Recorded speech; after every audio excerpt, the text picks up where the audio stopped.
కృష్ణానది తీరంలో అదే దామచల్ల సమీపంలో ఒక పురాతనమైన అద్భుత నగరం, ప్రాచీన నగరం, 3000 ఏళ్ల క్రితం నాటి నగరాన్ని డాక్టర్ సత్యనారాయణ గారు కనిపెట్టారు.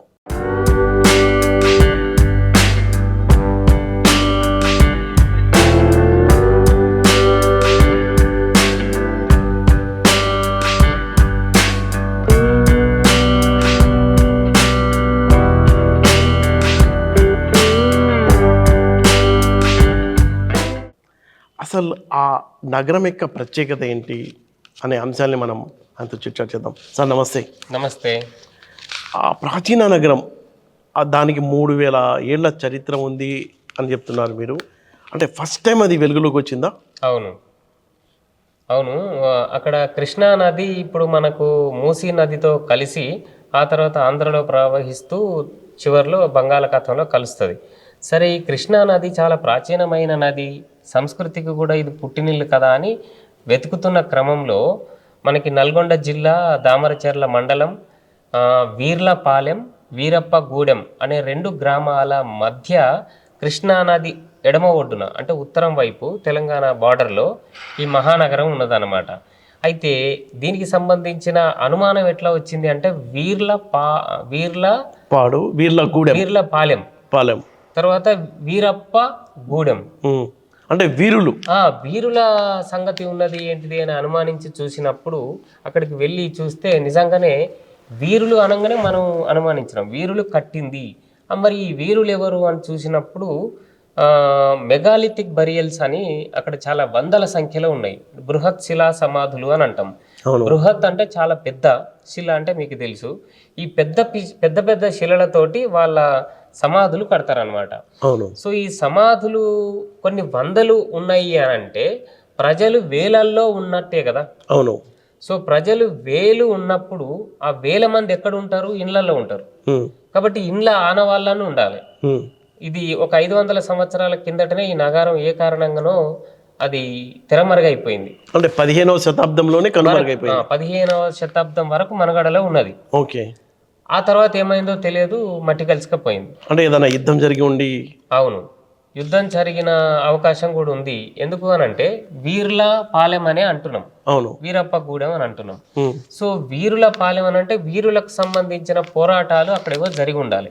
అది జరిగిన దానికి నిదర్శనాలుగా కూడా అక్కడ వీరగల్లులు అని అంటారు. అంటే ఒక మహనీయుడు, ఒక గొప్ప వీరుడు చనిపోయినప్పుడు ఆయన శిల్పం చెక్కిస్తారు. అవును. అంటే ఇప్పటికి కూడా మన పెద్దవాళ్ళ ఫోటోలు మనం పెట్టుకొని మనం ఇంట్లో పూజలు చేస్తాం. షిరిడి సాయిబాబా అనుకోండి, లేకపోతే ఇంకెవరన్నా అనుకోండి, రాముడు అనుకోండి, ఈవెన్ మన పెద్దలు కూడా, మన తాతలు తండ్రులు కూడా, వాళ్ళు కూడా ఏదో గొప్ప పనులు చేసినారని మెమరీగా ఒక ఫోటోలు పెట్టుకుంటాం. ఈ రోజులో కూడా ఆ సంస్కృతి కొనసాగుతున్నది అని అంటే దీనికి మూలం గతంలో ఉన్నది. ఆ గతంలో ఉన్న మూలమే ఈ శిల్పాలు చెక్కించడం. అందుకని ఆ శిల్పాలను వీరగల్లులు అని అంటారు. సో ఆ వీరుడి యొక్క శిల్పము కత్తులతో పోరాటం చేసినట్టు, తర్వాత నడుం పైన కూడా కత్తి ఉంటది, చేతుల్లో కత్తులు ఉంటాయి. శిల్పాలు శిథిలం కాకుండా ఇప్పటికి కూడా ఉన్నాయి. ఓకే.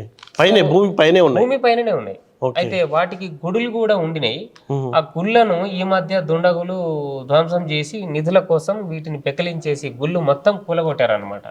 శిల్పాలు బయటపడేశారు. ఈ శిల్పాలను కూడా తల నరికేయడం, లేకపోతే ఇంకోటి నరికేయడం ఒక అనుమానం ఉంది. ఈ శిల్పాల లోపల కూడా నిధులు ఏమన్నా ఉండొచ్చు అని, రత్నాలు అట్లాంటివి. అంటే ఇది కాకతీయ కాలానికి మన లింక్ ఉందా? కాకతీయుల కాలానికి లింక్ ఉన్న సంగతి ఏంటి అని అంటే అక్కడ స్థానికులు చెప్తున్నారు, ఇక్కడ రుద్రమదేవి రహస్యంగా అంటే తను ఓడిపోయిన పక్షంలో మరి ఎక్కడన్నా దాక్కోవాలి కాబట్టి ఈ అడవిలో ఉన్న నగరంలోకి వచ్చి దాక్కునేది, అందుకోసం ఇది కట్టించింది. సో చాలా దూరం ఉంది డిస్టెన్స్, ఎక్కడో వరంగల్, ఇక్కడ నల్గొండ. అయితే అది పెద్ద ఇష్యూ కాదు. ఈ రోజులలో మనం కార్లో వెళ్తే ఒక 3.5 గంటలు హైదరాబాద్ నుంచి పడుతుంది.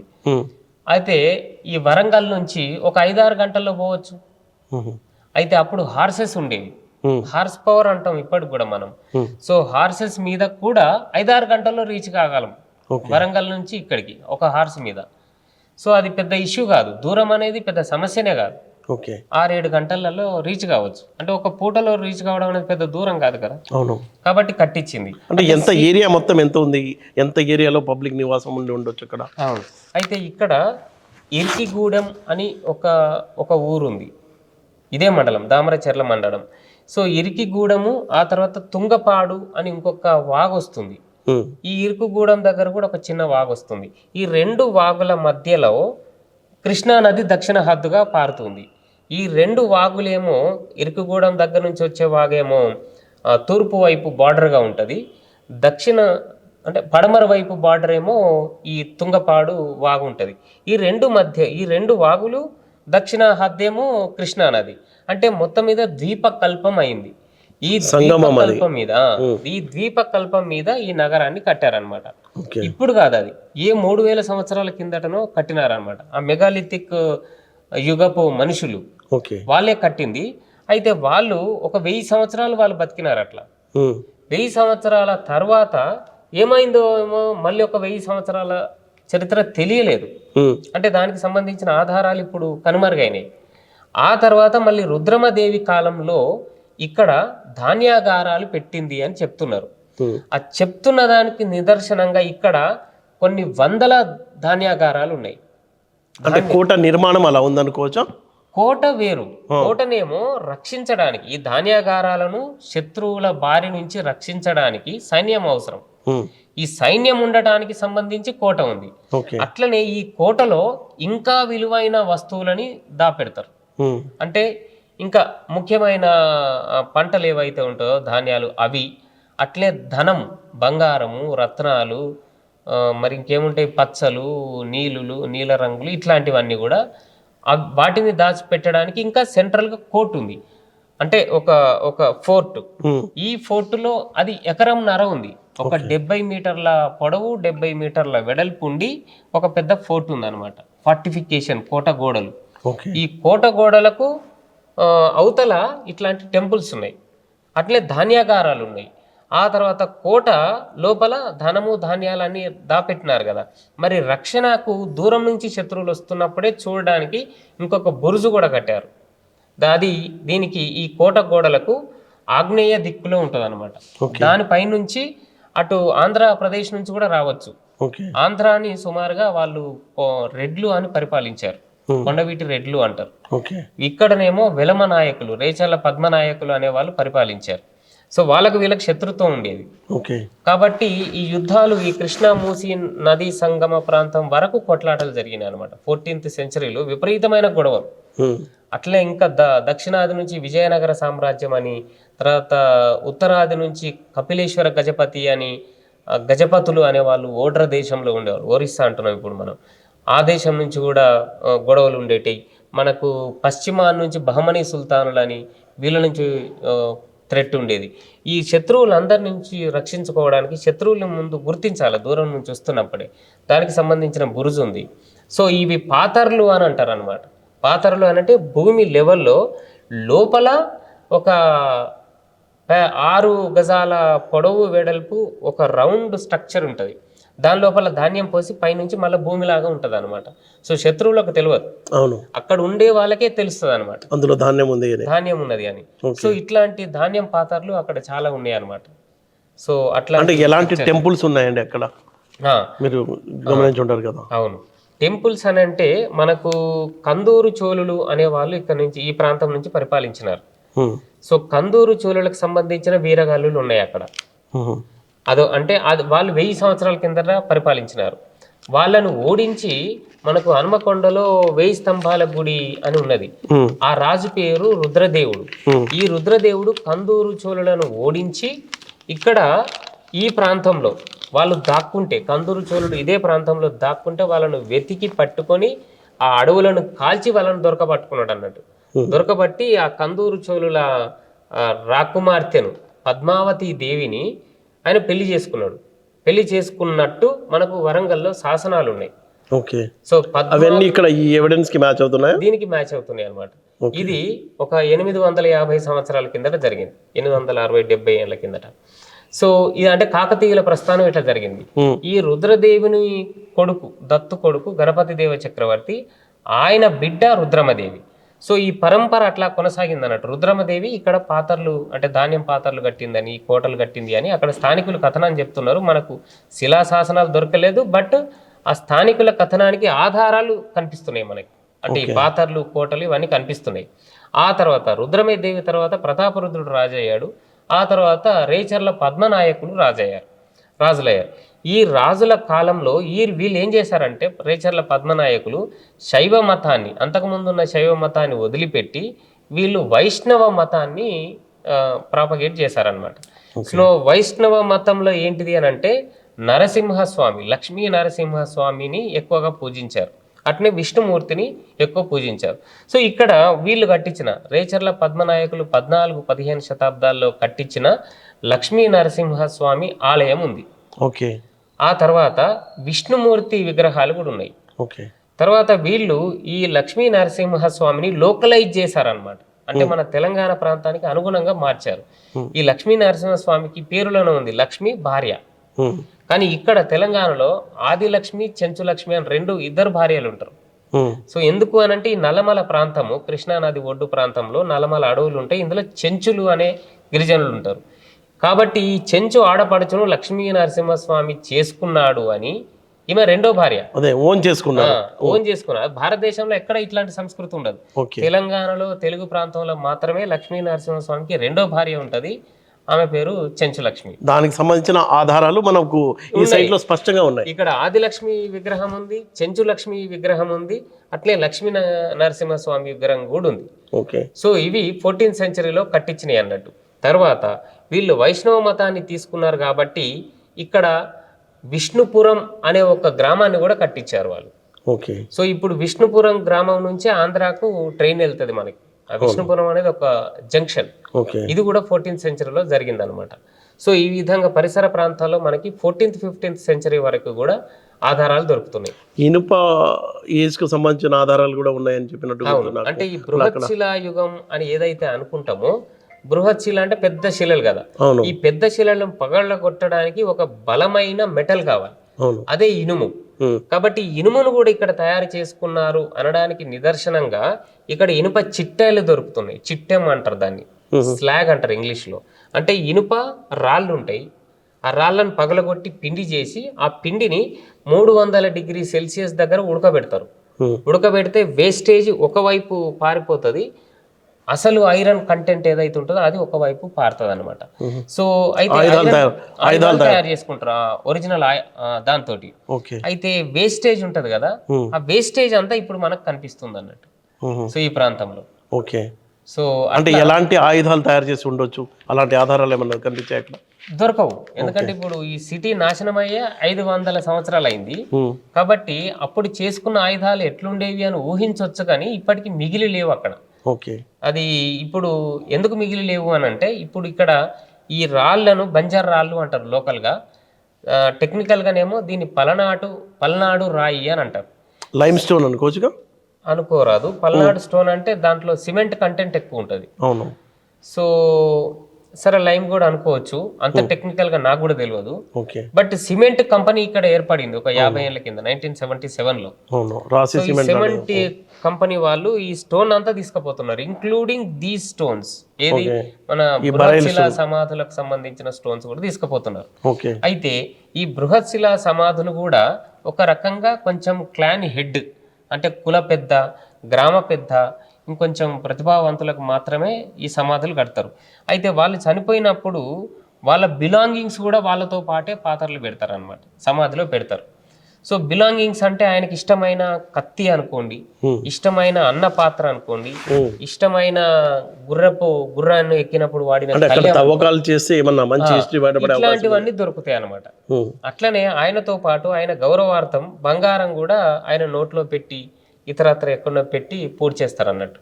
సో వీటి కోసం దొంగలకి ఇది తెలుసు కాబట్టి ఈ విలువైన సంపద కోసం తవ్వకాలు జరుపుతున్నారు వాళ్ళు.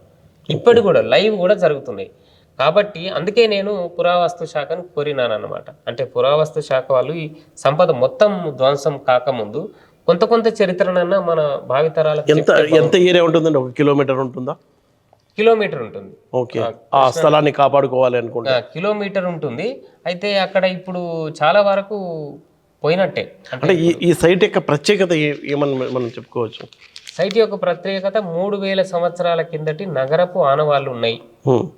తర్వాత 15వ శతాబ్దం వరకు కూడా ఆధారాలు అట్లా కొనసాగుతూ ఉన్నాయి. అట్లే అరుదైన ఈ బృహత్శిలా సమాధులు, అట్లే గ్రానరీలు, అట్లనే టెంపుల్స్ కూడా కనిపిస్తున్నాయి. కాబట్టి వీటన్నిటిని కాపాడుకోవాల్సిన అవసరం ఉందనే చారిత్రక నేపథ్యాన్ని ఈ సిటీ అందిస్తున్నది అన్నమాట. సార్ ఇది చాలా ఓల్డ్ సైట్ కాబట్టి అక్కడ ఏమన్నా ప్రాచీన శాసనాలు లాంటివి ఏమన్నా దొరికే అవకాశం ఉందా? ఆ దిశగా మీరు ఏమన్నా ఇంకొంత టైం ఇచ్చి ట్రై చేసి ఉంటే దొరికే అవకాశం ఉండేదా? అవును, ఎస్. ఇక్కడ మూసీ కృష్ణా నది సంగమం ప్రాంతంలో వాడపల్లి అని ఒకటి ఉంది, ఒక క్షేత్రం ఉంది. అక్కడ లక్ష్మీ నరసింహస్వామి దేవాలయం ఉంది. అట్లే మట్టపల్లి అని ఉంది. సో ఈ మట్టపల్లి, వాడపల్లి, ఇరికిగూడెము, ఇది కూడా అంటే మనం చెప్పుకుంటున్న ఈ వీర్లపాలెము, ఇవన్నీ కూడా ఒకే సందర్భంలో కట్టిన ఆలయాలు. అంటే 14-15 శతాబ్దాల్లో కట్టిన ఆలయాలు. అయితే ఇక్కడిక్కడ శాసనాలు దొరికినాయి. మట్టపల్లిలో మరి పక్కన ఇంకోటి కృష్ణానదికి అవతల తంగేడ అని ఉంటుంది, అక్కడ కూడా శాసనాలు దొరికినాయి. ఈ శాసనాలు ఎట్లా వేశారు అని అంటే ఇక్కడ స్థానికంగా 2 రకాల రాళ్ళు దొరుకుతున్నాయి. ఒకటేమో పల్నాడు రాయి. పల్నాడు రాయి అని అంటే అది సిమెంట్ కలర్లో ఉంటుంది ఆ రాయి యొక్క కలర్. ఇంకొకటేమో బ్రౌన్ కలర్ ఉంటుంది అనమాట. ఈ బ్రౌన్ కలరు సల్పలు అని అంటాం, అంటే స్టోన్స్. ఈ సల్పల మీద శాసనాలు వేయించారు అక్కడక్కడ. సో కాబట్టి ఇక్కడ కూడా అట్లాంటి సల్పలు చాలా ఉన్నాయి. ఓకే. ఈ సల్పలను మెగాలిథిక్ మెమోరియల్ పిల్లర్స్గా నిలబెట్టినారు. అట్లనే ఆలయ నిర్మాణంలో కూడా వీటిని దూలాలుగా, స్తంభాలుగా వాడారు. ఇంకా కొన్ని పడి ఉన్నాయి, వాటిని ఇటు అటు దొర్లిస్తే బరువు బాగా ఉంటుంది. ఇటు అటు దొర్లిస్తే వాటికి కూడా శాసనాలు ఉండే అవకాశం ఉంది. ఎందుకంటే ఇది ఒక 3000 సంవత్సరాల కిందటి సిటీ, 15వ శతాబ్దం వరకు కొనసాగిన సిటీ. కాబట్టి ఈ రాజులు ఈ టెంపుల్స్ కట్టించినప్పుడు, కోట గోడలను కట్టించినప్పుడు, ఇతర విగ్రహాలను, ముఖ్యమైన విగ్రహాలను చెక్కించినప్పుడు వాళ్ళు శాసనాలు వేయించే అవకాశం పుష్కలంగా ఉంటుంది అన్నట్టు.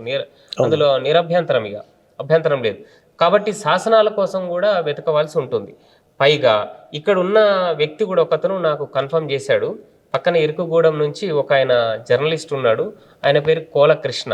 ఈయన తను 6th క్లాసులో ఉన్నప్పుడు, అంటే సుమారు 30 సంవత్సరాల కిందట ఒక శాసనపు సల్పను కూడా నేను చూసినాను అని చెప్పాడనమాట. అయితే 30 సంవత్సరాల కింద ఎక్కడ చూసినాడు ఆయనకి ఇప్పుడు గుర్తులేదు. కాబట్టి అంటే మనం ప్రత్యేకంగా దీన్ని పరిశోధన చేస్తే, ఈ ప్రాంతంలో విపరీతంగా తిరిగి చూస్తే దొరుకుతాయి శాసనాలు. అప్పుడు నికార్సైన చరిత్ర బయటకు వస్తుంది. ఓకే. ఇంకేమన్నా ఉన్నాయా సార్ ఆ సైట్కి సంబంధించి విషయాలు? అయితే ఇక్కడ ఈ సైట్ని ఎట్టి పరిస్థితుల్లో కూడా నివాస స్థలము చివరి వరకు కొనసాగలేదు అని చెప్పొచ్చు. ఎందుకు అనంటే 2,500 సంవత్సరాల కిందట కొనసాగిన చరిత్రలో ఉండొచ్చు పాత్రలు అవి. కానీ ఈ 15వ శతాబ్దం వరకు మాత్రము పాట్రీ పీసెస్ అంటాం మనం. చరిత్రకు సంబంధించి కుండలకు సంబంధించిన ఆనవాళ్ళు ఉండాలి. అంటే ఒక 50-60 సంవత్సరాల కిందటి వరకు కూడా ఈ స్టీల్ కానీ, పింగాణి కానీ, మరి జర్మన్ సిల్వర్ కానీ, ప్లేట్స్ కానీ, కలినరీ క్రాఫ్ట్ అనేది లేదు. కుండల్లాలనే తినేవాళ్ళు, కుండల్లాలనే వండుకునేవాళ్ళు, కుండల్లాలనే ధాన్యం నిల్వ, ప్రతిదీ కుండలు. కాబట్టి ఈ ప్రాంతంలో కుండలు దొరకాలి, బట్ పెద్దగా కుండ పెంకులు లేవు. కాబట్టి ఈ స్థలం అనేది 15వ శతాబ్దం వరకు ఆవాస స్థలంగా కాకుండా రక్షిత స్థలం.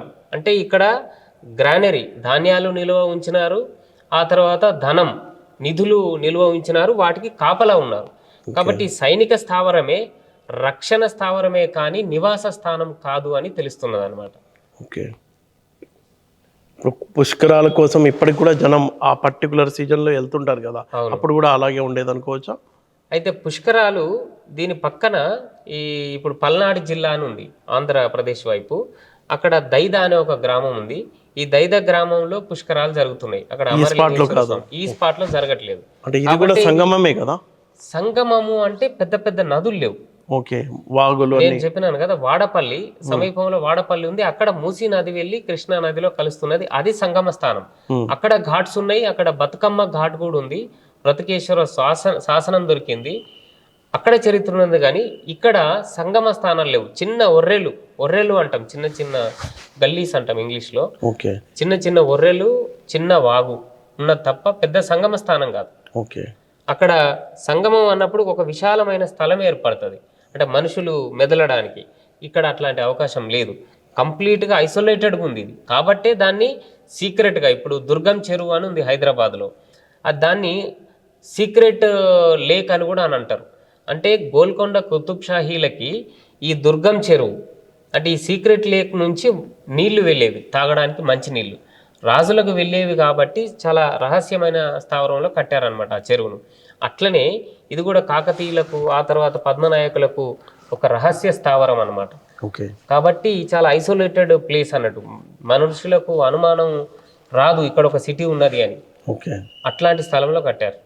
ఇప్పుడు ఆర్కియాలజీ డిపార్ట్మెంట్ వాళ్ళు ఇక్కడ ఏమన్నా తవ్వకాలు జరిగితే అసలు దాని యొక్క రియల్ స్టోరీ అనేది మనకు బయటపడుతుంది. అవును. సో ఇక్కడ కోటగోడల్లో తవ్వకాలు చేయొచ్చు, బృహత్శిల సమాధుల్లో చేయవచ్చు, టెంపుల్స్లో చేయవచ్చు, గ్రానరీస్లో చేయవచ్చు.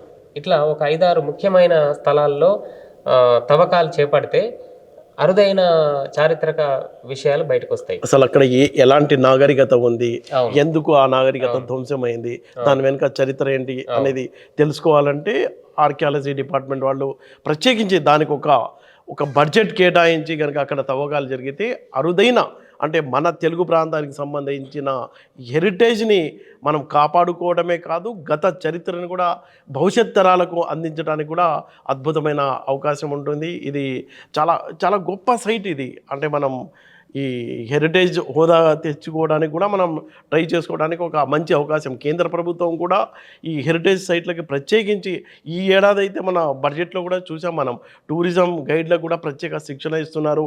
టూరిజం పైన కేంద్ర ప్రభుత్వం కూడా దృష్టి పెట్టింది. కాబట్టి ఈ ప్రాంతం కనుక అభివృద్ధి జరిగితే ఇండైరెక్ట్గా డైరెక్ట్గా చుట్టుపక్కల ఉన్న వాళ్ళకి ఉపాధితో పాటు రాష్ట్రం యొక్క గొప్పదనం కూడా ప్రపంచవ్యాప్తంగా వెల్లడవుతుంది. కాబట్టి ఆ దిశగా ప్రయత్నం చేయాల్సిన అవసరం ఎంతైనా ఉందని మనం చెప్పుకోవచ్చు.